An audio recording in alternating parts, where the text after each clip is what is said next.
Let's see. Strippers, claws, guns, mess, drugs, trap music, forlorn love, complex characters, mystery, and strippers. Yes. All based off a stage play. Okay. All right. Surely this couldn't possibly come together to make a new classic show, right? I'm Feet the Signifier, and this is a one-hitter quitter. You gotta learn the one-hitter quitter.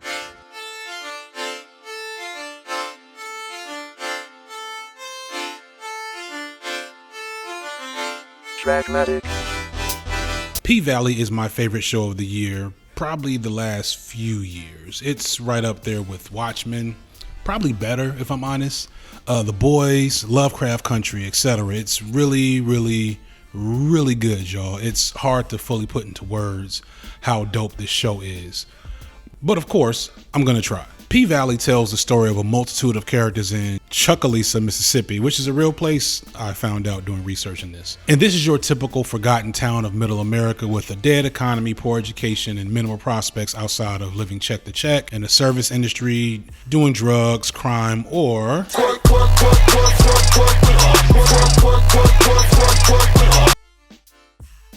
I'm gonna have to get real creative with the visuals here, so just, bear with me. Give your boy some rope here, or just go watch the show after you click that subscribe button though. I appreciate the love so far, everybody. My last video was my most successful ever. If you haven't seen it, please check it out. It's probably my best video overall. So again, please like, share, and subscribe. Leave a comment for that algorithm love. Help me grow the channel and give you more stuff like this. I really appreciate it, y'all. That said, P.Valley puts me in the mind of, other small town crime drama shows and movies like Breaking Bad, Fargo, True Bloods, Memento, etc. We follow a group of colorful, vibrant, and well fleshed out characters, all with differing functions and mechanisms in the way they play out over the course of the story. They all feel very real and relatable, which I was initially afraid of. There's a lot of good black TV on screens these days, especially on Stars, but I feel like the vast majority of black characters on the screen these days, they don't feel like full on people. They feel like black characters in a show, and that's fine. Like I'm not a TV writer, right? I don't know any better. I just know when it doesn't quite feel authentic. And even if it doesn't, a show, a character, all that can still be good and super relatable as long as they're well written and the story is good. But P.Valley is different. The characters in the show feel so real. I kept Googling them to figure out where I knew them from. I live in Atlanta, full disclosure, which is where the show was shot. So I kept saying to myself, do I know her? Have I seen him before? Did she go to school with me? Was I in court with this dude? Like, so many of the people just look familiar because they feel like people you know. At least if you're like me, living in the South, kind of been surrounded by this culture a little bit, not a lot, me personally, but a little bit through some of the work I've done in the past. And just, man, if you live in Atlanta, the strip club culture it's everywhere. It's not necessarily always a great thing, but it's a thing you know and understand. A lot of other media about strippers usually doesn't center them as the core of the story.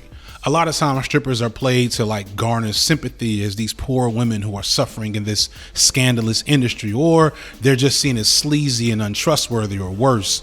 We're never really treated to the idea that stripping is a job with standards and practices and skills and work ethic and tricks of the trade. They don't frame the stripping scenes or the strippers in an overly sexual way either. But they also don't do it in a faux empowering way, as if to make it seem like it's more than just work. It's a very impressive, I think, happy medium they have. In the few scenes where it's truly focused on the stripping, the framing and tone is close to what you see in like a sports movie. For example, in the first episode, there's this really awesome moment where one of the main characters is doing a pole dance. And if you've ever been to a strip club, again, not a super strip club guy, not that I feel the need to say that, when you are at a strip club and there's a pole dancer on the pole and she's very talented and she's doing all the tricks and all the spins, there's this zen space that you enter where you see the dancer spin on the pole and you hear the music and you catch the lights reflecting off the smoke, and there's a mix of sweat and liquor and weed in the air, and it's almost like a second that you don't hear anything at all. I know that sounds way too deep, but if you've been to a strip club, not that I've been a lot, you know what I'm talking about. This scene perfectly encapsulates that, but then to drive home what's happening, it breaks that silent space I was talking about with the noises of how much effort and energy is being put into the action on the stage. We hear the stripper grunt and breathe hard and heave as she flips and spins and defies gravity for the dollars being thrown. And yeah, it's a fucking amazing sequence. It's like something Stanley Kubrick would have shot, except, it's a pole dance. The show doesn't pull punches with its subject matter and how direct it engages with what a difficult job this is, despite the fact that it's treated like a job.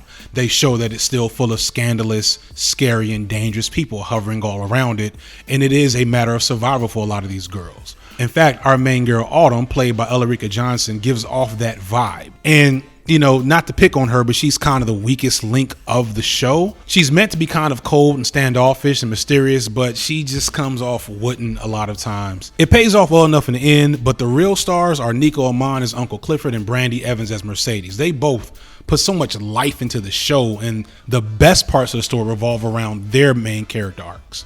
But truth be told, everyone and everything is good in this show. Shannon Thornton as Keyshawn, aka Mississippi, is able to pull off this vulnerable and sympathetic performance that had me scared all season in case she didn't make it. Parker Sawyer makes you forget that he was Barack Obama the last time we saw him, or that his real voice sounds like this. My first one was when I was in college, uni, but I was inebriated. I don't remember. I'm not gonna joke. J. Alphonse Nicholson gives so much complexity to Lil Murda, a stock character we've seen both on screen and TV and in real life so many times. It's astounding, but he gives it depth and charisma and just like humanity that you forget that these SoundCloud rapper caricatures are real people until you see him. Isaiah Washington pops up out of nowhere and is unrecognizable as Mayor Ruffin. And Harriet D. Foy might be the most awesome female villain since peak Cersei Lannister, and basically the shady church lady that everybody hates but somehow never seems to get what she deserves. But truthfully, if you ask me, these actors are mostly riding on the immense strength of the writing.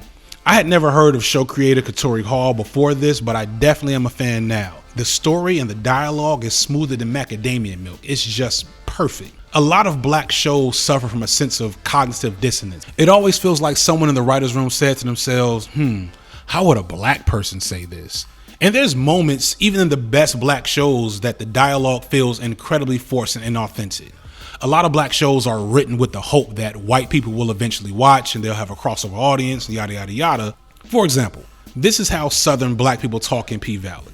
And you see that what I'm talking about? You gotta pick the right ingredients. You gotta have the right slate, the right head, the right clap. And that 808 gotta marinate that shit. Your perk sound gotta slice through that spice and make room for the bottom on that tremolo. Nigga, you speaking another language. Nigga, you be speaking another language. And this is how Southern black people talk in works written more for white people. See, man ain't like a dog. And when I say man, I'm talking about man as in mankind, not man as in man. As men, well, we a lot like a dog. You know what, while we're here, let me check something real quick. Yep, figures. But yeah, this show doesn't have that problem. It keys in on so many subtle and authentic elements of blackness and does not care if outsider audiences are lost or confused. The slang, the drawl, the elements of colorism, the shade they throw, even something as simple as the perceived age of Uncle Clifford's grandmother. Little things like this exemplify the show's attention to minute melanated details, and again, it really pulls you in. So I've talked a lot without going into the story because it's really good and I don't want to spoil it and everybody needs to go watch this. But the biggest star of the show I haven't actually touched on, and that is the soundtrack and score. People, this shit slaps. Even if you don't watch the show, which you should, like, you gotta watch it. You gotta at least connect to the playlist. If you are a fan of rap music, trap music, if you grew up in the South or if you've been in the South for the last 10, 20 years, there are so many dope new strip club trap bangers along with old trap classics from the last 20 years that are in this soundtrack, and they hit so perfectly. So, once again, I'm not the super strip club dude, but damn it, I wish I was by the end of the season, just so I could go hear these songs in their natural habitat. Because riding around with my kids in the car trying to listen to Throw That Ass in the Circle, that shit just isn't quite working for us right now. All that said, if you haven't watched it, you should. 8.5 out of 10. That's all I got, y'all. Peace out.